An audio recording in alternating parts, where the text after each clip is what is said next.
పండించిన రైతులందరూ 600కే అమ్ముకోవాల్సిన అవసరం ఎందుకు వస్తుంది? చంద్రబాబు గారు సమాధానం చెప్పాలి. మళ్ళీ చెప్తున్నా, చాలా మంది రైతులకి ఇక్కడ డిఫరెన్స్ అమౌంట్ వేస్తారు అన్న నమ్మకం లేదు.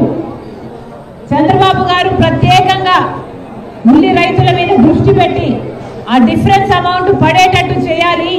ఎందుకంటే ఇంతవరకు కూడా ఒక్క రైతు అకౌంట్ లో కూడా ఆ 1200 మొత్తము 1200 ఎంతైతే చంద్రబాబు గారు చెప్తున్నారు మద్దతు ధర ఇస్తామని 1200 ఏ ఒక్క రైతుకి ఇవ్వలేదు. నిన్న కూడా ఇక్కడ చాలా స్టాక్ ఉందని చెప్తున్నారు. ఆ స్టాక్ నంతా దాచేశారని చెప్తున్నారు.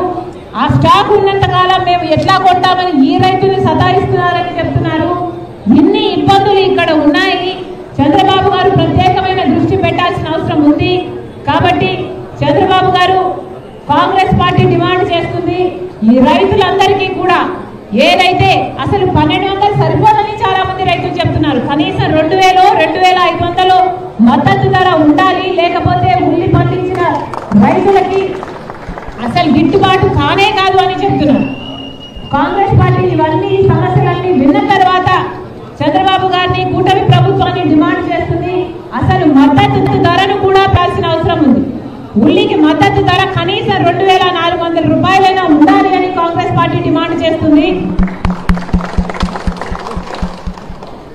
ఇప్పుడు 1200 ఏదైతే చంద్రబాబు గారు అంటున్నారో ఆ 1200 వచ్చేటట్టు వెంటనే చర్యలు తీసుకోవాలని, ఇంతవరకు ఒక్క రైతుకు కూడా 1200 చేతిలో ముట్టలేదని వెంటనే చంద్రబాబు గారు స్పందించి 1200 ఆ రైతుల అకౌంట్ లో వచ్చేటట్టు చేయాలని కాంగ్రెస్ పార్టీ డిమాండ్ చేస్తుంది. జై కాంగ్రెస్, జై కాంగ్రెస్.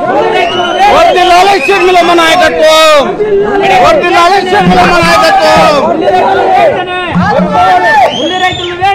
ఆదుకోవాలి.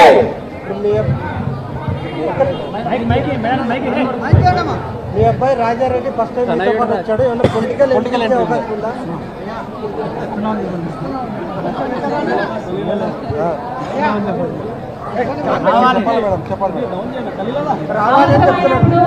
రావాలని చెప్తున్నారు.